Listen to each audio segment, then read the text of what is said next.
my co-producer, Patty Robinson, and I are shooting the Indiegogo thank you videos for Awkward Embraces. We're currently fundraising for season 2, and one of the perks, if you give a certain amount of money, is that you can submit 10 questions to your favorite cast member, and we will answer them.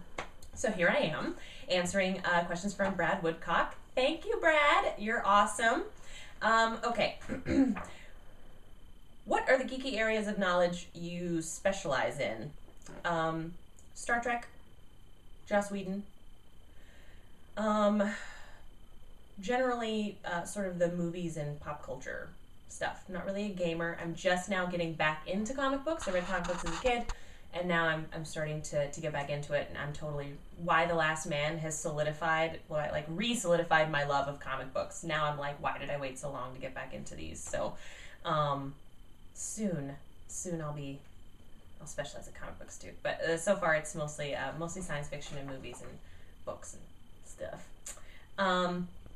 How weird is it for you to have famous people as enthusiastic fans?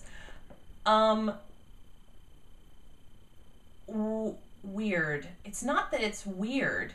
It's just, it was a shock. I mean, Grant Imahara of Mythbusters was the first.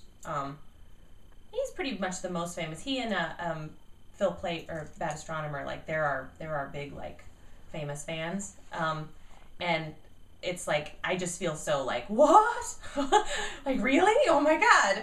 You know, I was a huge fan of Grant's before he ever saw the show, and he tweeted me about the show, and I was just like, oh my God, like, it's crazy. And it's like, it's so gratifying to have someone that you already really admire. Like both Phil and Grant, I was very familiar with them because they're like geek icons. You know what I mean? They're sort of like the top of the geek heap. I really like them a lot. And then they found the show and start talking to me about it, and now I consider them friends, which is even better. So it's just crazy. Like, it's very awesome. It's hugely gratifying to have someone that you admire so much like something that you've done. That's amazing. That's really cool. So yeah, it's not weird. It's just like, it's overwhelmingly awesome, pretty much, basically.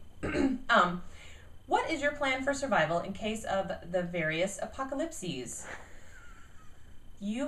Patty's laughing right now because you have no idea that this is my sick, twisted hobby. If I'm bored or stuck in traffic or whatever, I'm constantly coming up with various post-apocalyptic survival plans. Now, the biggest problem is this one, because she's pretty fierce. I mean, she's not necessarily a problem.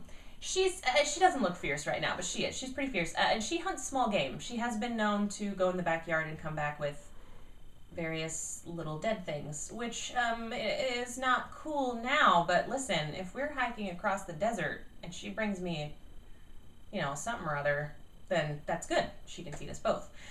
Yeah, so basically, I mean, I grew up on a 100-acre ranch in the middle of West Texas, so the family has sort of a... Well, my brother and I are the only ones that take it seriously. My parents are like, yeah, whatever. My brother and I were like, okay, you know, like Dustin's going to gather up his in-laws and go to the ranch, and then I'll gather up Lisa and whoever else and sort of hike across like the desert in this massive like post-apocalyptic epic journey and get to my parents' place where we have like a well and we have some land and stuff. And it's West Texas, which is not hugely rainy, so it'll probably still be a little bit tough, but we'll be a lot better off than if we stayed in LA, because I think we've all seen Escape from LA and various other, you know, things. It's not going to be good.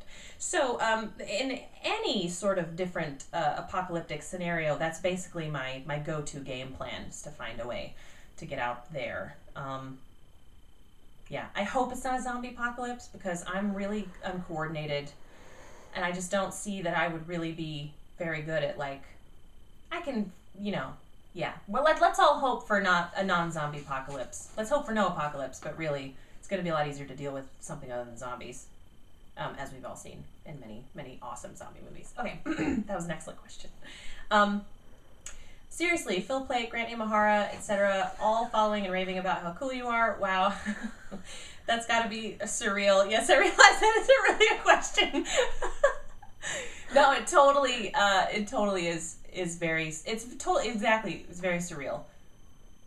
It's hard to really, like, sort of be like, yeah, these guys think I'm awesome. It's always like, wow, really? That's crazy. Yeah, it's, I can't even, I'm, see, this is happening.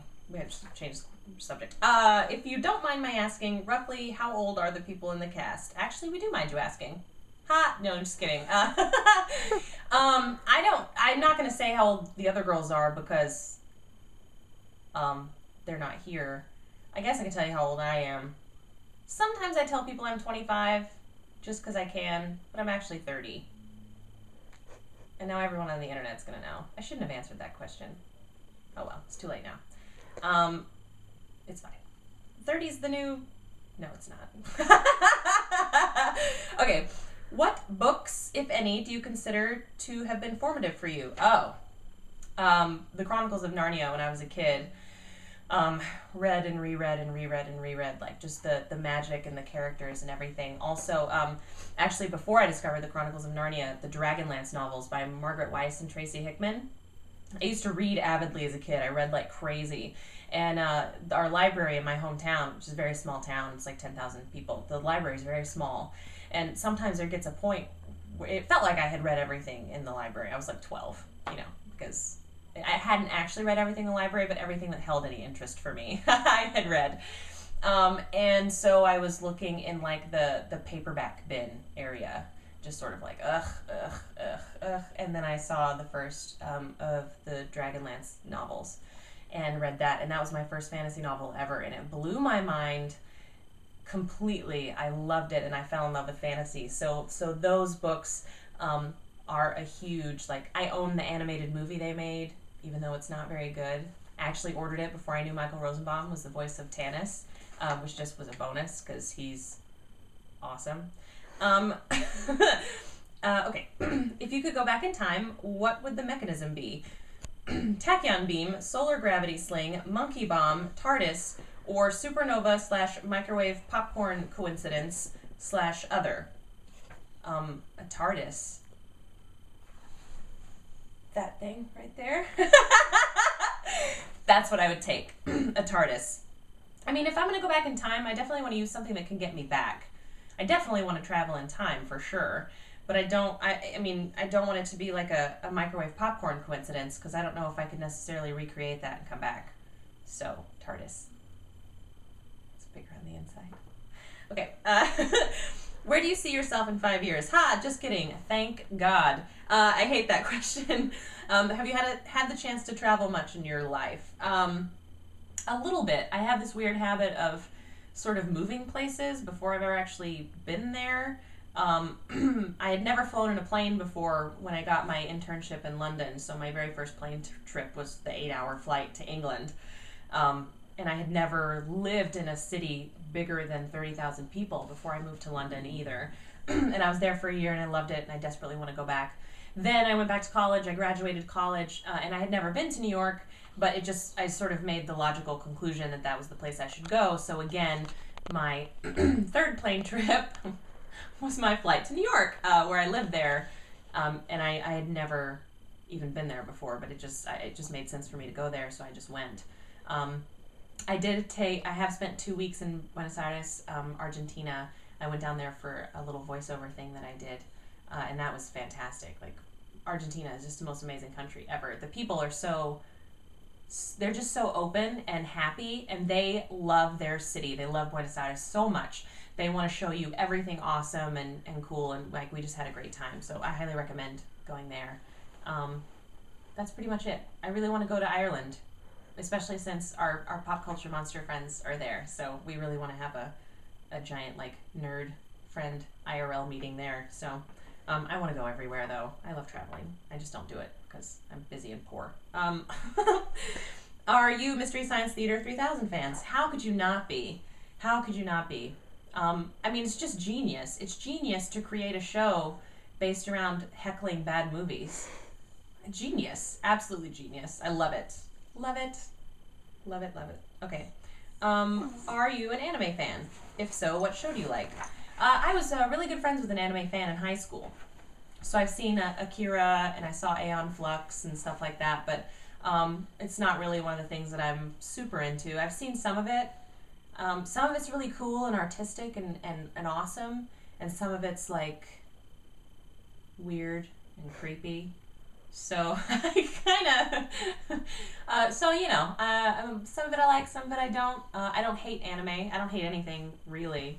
No, that's a lie. I do hate some things, but yeah, it depends on the specific anime. So that's it. Those are Brad's questions. Thank you so much. My dog behaved this time. All right, excellent. I think that's a win all the way around. Okay, thank you. Bye.